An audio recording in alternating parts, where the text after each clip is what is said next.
tentang karunia-karunia roh. Aku mau, saudara-saudara, supaya kamu mengetahui kebenarannya. Kamu tahu bahwa pada waktu kamu masih belum mengenal Allah, kamu tanpa berpikir ditarik kepada berhala-berhala yang bisu. Karena itu, aku mau meyakinkan kamu bahwa tidak ada seorang pun yang berkata-kata oleh Roh Allah dapat berkata, "Terkutuklah Yesus." Dan tidak ada seorang pun yang dapat mengaku Yesus adalah Tuhan selain oleh Roh Kudus. Ada rupa-rupa karunia, tetapi satu Roh. Dan ada rupa-rupa pelayanan, tetapi satu Tuhan. Dan ada berbagai-bagai perbuatan ajaib, tetapi Allah adalah satu yang mengerjakan semuanya dalam semua orang. Tetapi kepada tiap-tiap orang dikaruniakan penyataan roh untuk kepentingan bersama. Sebab kepada yang seorang roh memberikan karunia untuk berkata-kata dengan hikmat, dan kepada yang lain roh yang sama memberikan karunia berkata-kata dengan pengetahuan. Kepada yang seorang roh yang sama memberikan iman, dan kepada yang lain ia memberikan karunia untuk menyembuhkan. Kepada yang seorang roh memberikan kuasa untuk mengadakan mukjizat, dan kepada yang lain ia memberikan karunia untuk bernubuat. Dan kepada yang lain lagi ia memberikan karunia untuk membedakan bermacam-macam roh. Kepada yang seorang ia memberikan karunia untuk berkata-kata dengan bahasa roh, dan kepada yang lain ia memberikan karunia untuk menafsirkan bahasa roh itu. Tetapi semuanya ini dikerjakan oleh Roh yang satu dan yang sama, yang memberikan karunia kepada tiap-tiap orang secara khusus, seperti yang dikehendakinya. Karena sama seperti tubuh itu satu, dan anggota-anggotanya banyak, dan segala anggota itu, sekalipun banyak, merupakan satu tubuh. Demikian pula Kristus. Sebab dalam satu roh, kita semua, baik orang Yahudi maupun orang Yunani, baik budak maupun orang merdeka, telah dibaptis menjadi satu tubuh, dan kita semua diberi minum dari satu roh. Karena tubuh juga tidak terdiri dari satu anggota, tetapi atas banyak anggota. Andai kata kaki berkata, "Karena aku bukan tangan, aku tidak termasuk tubuh." Jadi benarkah ia tidak termasuk tubuh? Dan andai kata telinga berkata, "Karena aku bukan mata, aku tidak termasuk tubuh." Jadi benarkah ia tidak termasuk tubuh? Andai kata tubuh seluruhnya adalah mata, di manakah pendengaran? Andai kata seluruhnya adalah telinga, di manakah penciuman? Tetapi Allah telah memberikan kepada anggota masing-masing secara khusus suatu tempat pada tubuh, seperti yang dikehendakinya. Andai kata semuanya adalah satu anggota, di manakah tubuh? Memang ada banyak anggota, tetapi hanya satu tubuh. Jadi, mata tidak dapat berkata kepada tangan, "Aku tidak membutuhkan engkau." Dan kepala tidak dapat berkata kepada kaki, "Aku tidak membutuhkan engkau." Malahan justru anggota-anggota tubuh yang nampaknya paling lemah, yang paling dibutuhkan. Dan kepada anggota-anggota tubuh yang menurut pemandangan kita kurang terhormat, kita berikan penghormatan khusus. Dan terhadap anggota-anggota kita yang tidak elok, kita berikan perhatian khusus. Hal itu tidak dibutuhkan oleh anggota-anggota kita yang elok.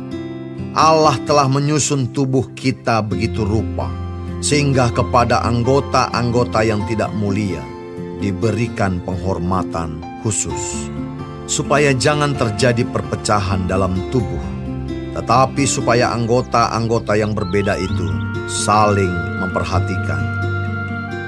Karena itu jika satu anggota menderita, semua anggota turut menderita.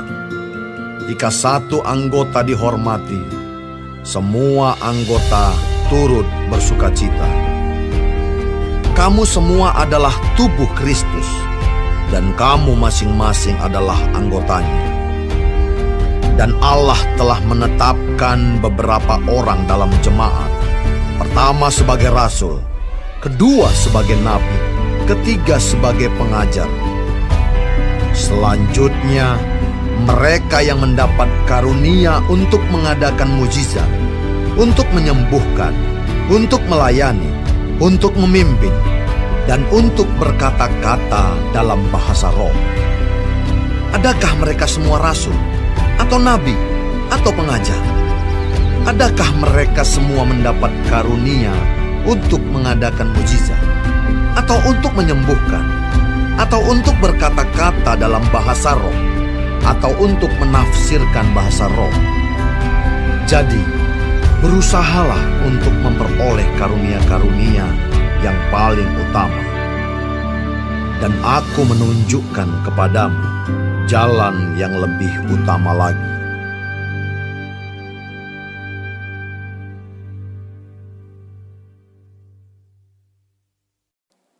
Shalom semua jemaat Tuhan. Sekarang kita sudah memasuki kitab 1 Korintus 12. Tuhan Yesus memberkati. Paulus menulis tentang karunia-karunia Roh Kudus yang dianugerahkan kepada tubuh Kristus.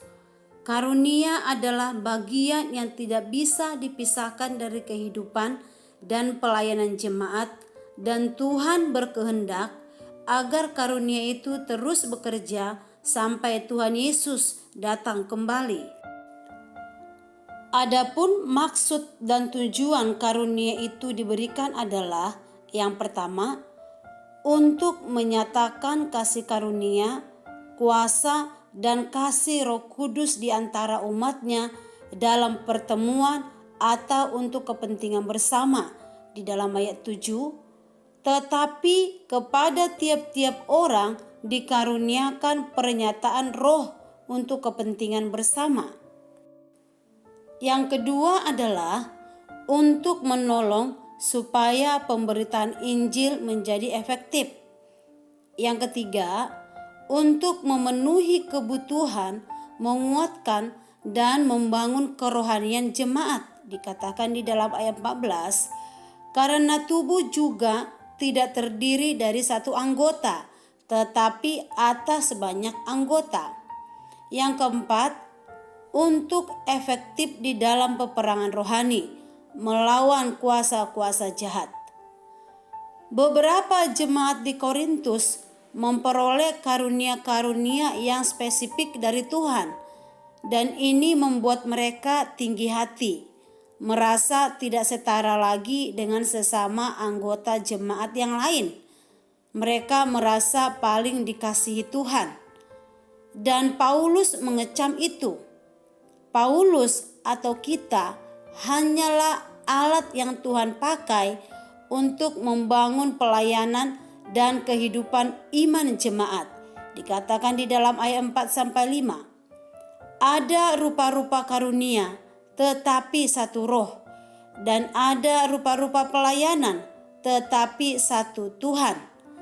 Bukan demi kemuliaan dan kepuasan manusia atau kita, dikatakan di dalam ayat 18, tetapi Allah telah memberikan kepada anggota masing-masing secara khusus suatu tempat pada tubuh seperti yang dikehendakinya.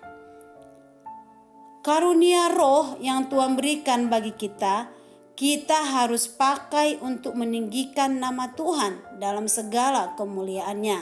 Dikatakan di dalam ayat 27 sampai 31. Demikian firman Tuhan.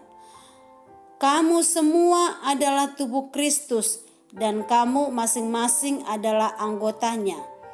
Dan Allah telah menetapkan beberapa orang dalam jemaat, pertama sebagai rasul, kedua sebagai nabi, ketiga sebagai pengajar. Selanjutnya mereka yang mendapat karunia untuk mengadakan mujizat, untuk menyembuhkan, untuk melayani, untuk memimpin, dan untuk berkata-kata dalam bahasa roh. Adakah mereka semua rasul, atau nabi, atau pengajar? Adakah mereka semua mendapat karunia untuk mengadakan mujizat, atau untuk menyembuhkan, atau untuk berkata-kata dalam bahasa roh, atau untuk menafsirkan bahasa roh? Jadi, berusahalah untuk memperoleh karunia-karunia yang paling utama, dan aku menunjukkan kepadamu jalan yang lebih utama lagi. Mari kita manifestasikan karunia yang Tuhan berikan bagi kita untuk membangun jemaat, menyegarkan umat Tuhan, hingga semua anggota tubuhnya berdaya juang di dalam mengiring Yesus. Amin. Tuhan Yesus memberkati.